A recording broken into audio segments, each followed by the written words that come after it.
happy to be here among you all today on the proud occasion of the Golden Jubilee celebrations of Agarwal Relief and Education Trust. I express my warm wishes to all the philanthropists associated with this trust and to all the participants present at this grand function.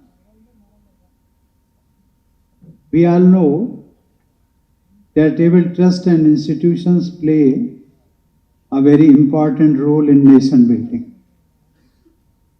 Institutions like yours bring together resources and people to work quietly and diligently for the benefit of the poor, the needy, and the disadvantaged. You work to give back to the society. You are nation builders in action. Your work keeps alive the spirit of empathy and selfless service. Today, I pay my humble tributes to great Maharaja Agarwal.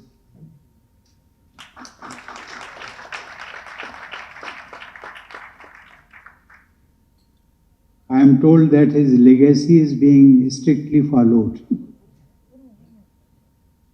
I am also told that Agarwal Relief and Education Trust was started way back in 1974. And the first school, Agarwal Vidyalaya, was opened in the year 1980. Thereafter, this trust went on to start Jai Govind, Har Govind, Agarsen College in the year 2000.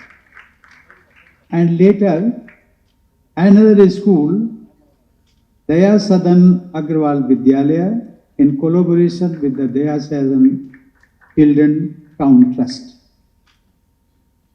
Ladies and gentlemen, your work reminds me of the principles established by the great Maharaja Agarsen. Once I thought I need not repeat this story, but still I think to emphasize it more and more, I would like to share with you the same details which were depicted here also. Maharaja Agarsen, we are told that he created a system in his kingdom to ensure equality, prosperity and mutual affection among all the people of his kingdom. Maharaja Agarsen used to give a gold coin and a brick to any person wishing to settle in his kingdom. This symbolic gesture was also to be followed by all the other residents of the city. The support from all the residents of the city enabled the newcomer to build a home without spending anything. The gold coin enabled the newcomer to start a business and earn a livelihood.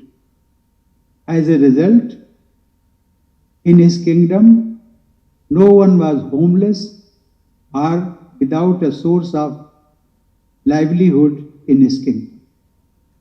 This is the first example in the history, we can say human history, of a welfare state based on equality and fraternity. I congratulate each and every member associated with Agarwal Relief and Education Trust for continuing the legacy of Maharaja Agarsen. Ladies and gentlemen, I am happy that your institution has chosen education as the means to serve the society. Education is something that has always been close to my heart. It is perhaps the greatest gift one can give to another person. I have witnessed and experienced the transformative power of education firsthand. My life has taught me that education is one of the best tools to overcome challenges. I began my life's journey in difficult material circumstances. My village only had a primary school. For secondary education, I had to walk, often run, barefoot for 6 kilometers to another village. Sometimes it was very hot and the earth below my feet was scorching. The struggle was a lesson in itself. I like to believe that it gave me the determination and resilience to move ahead in life. My journey instilled in me a deep belief in the power of education to uplift individuals and communities. Ladies and gentlemen, in the past few decades, we have made great strides in spreading literacy. Now we must expand the frontiers of education and knowledge. Our aspiration must be to upgrade our education system and make it relevant to 21st century realities of the digital economy, genomics, robotics, and automation.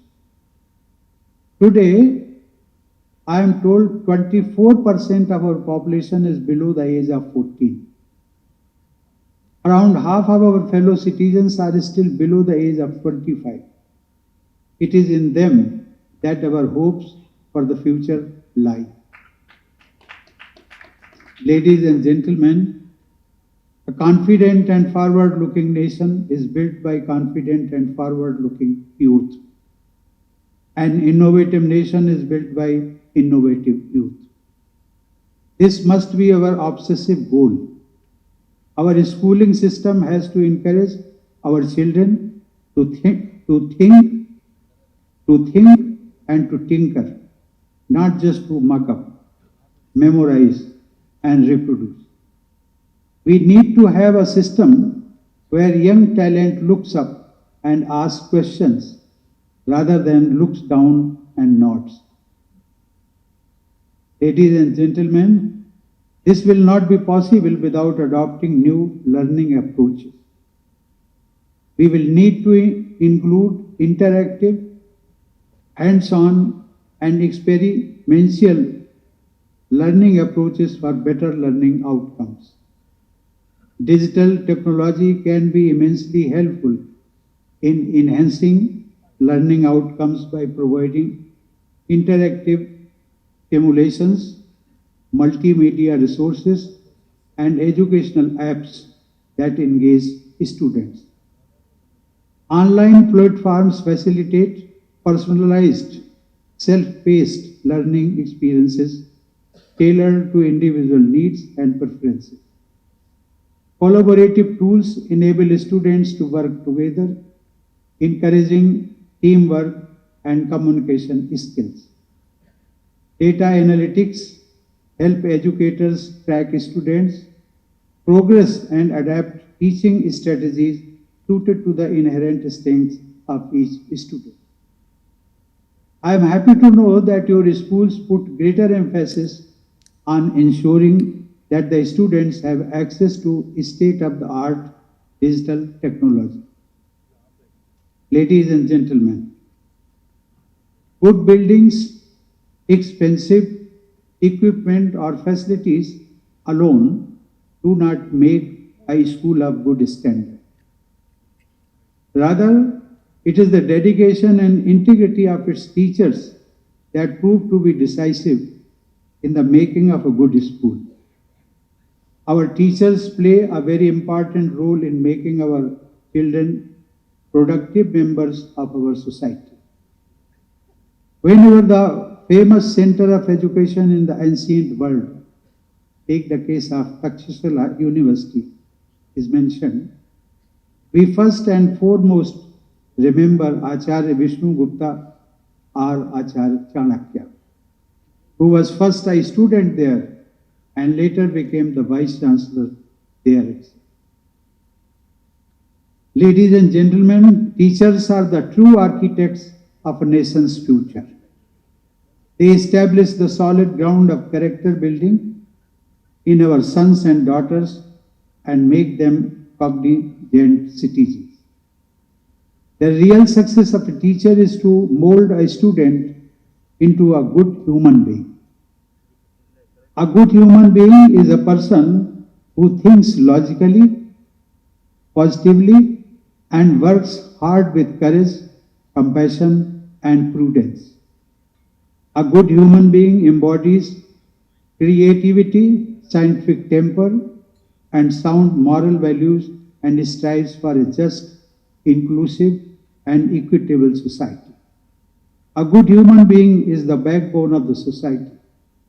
Only a good human being can truly become a good father, a good mother, a good friend, a good businessman, or a good professional in whichever profession he or she chooses to take up.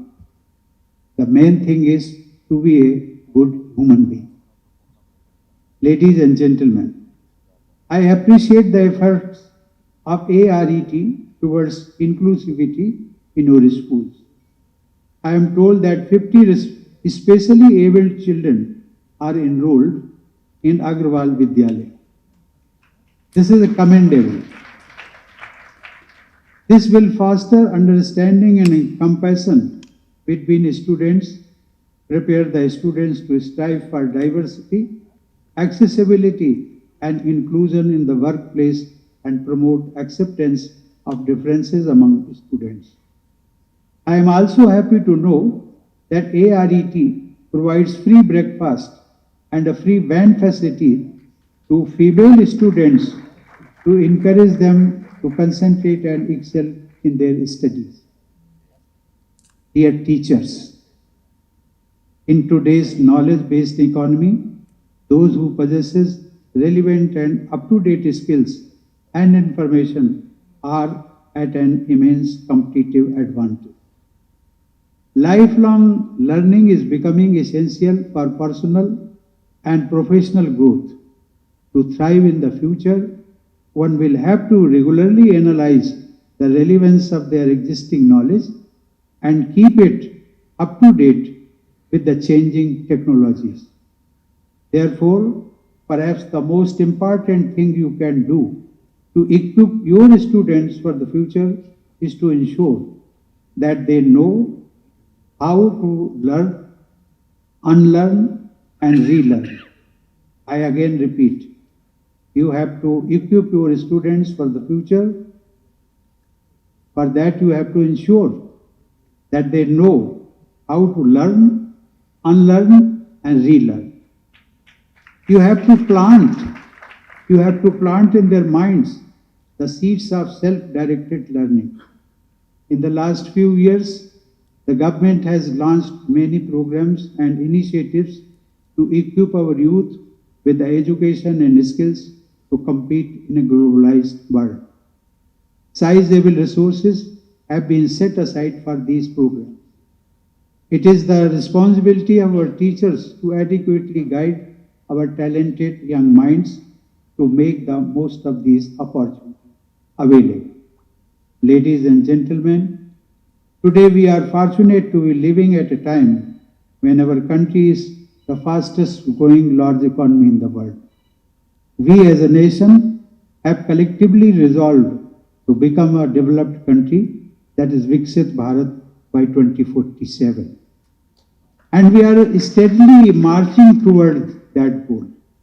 Our youth will play a central role in this developmental journey. A huge variety of opportunities and career paths await our skilled youth. Even the world today has high expectations from India.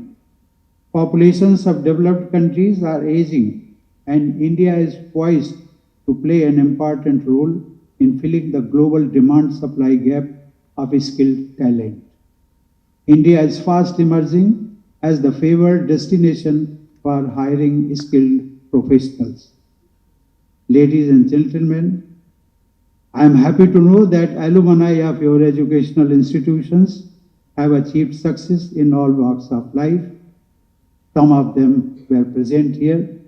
I am honored to have a photo up with them also. The alumni list includes eminent engineers, doctors, administrators, and successful business personalities. I am also delighted to know that ARET is planning to start one more school soon.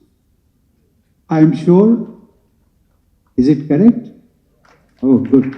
Because there was no clapping, so I thought I have mistaken. I am sure the students at the educational institutes of the trust will continue to make great contributions to the development of the nation in various fields. I hope all the students here will use their education to improve the society and the country. I wish all the students a very happy and bright future. I once again congratulate your trust on achieving this proud Golden Jubilee milestone. I urge all the members to use this occasion to channel new energy and strength into your commitment to give back to the society. Thank you. Jai Hind.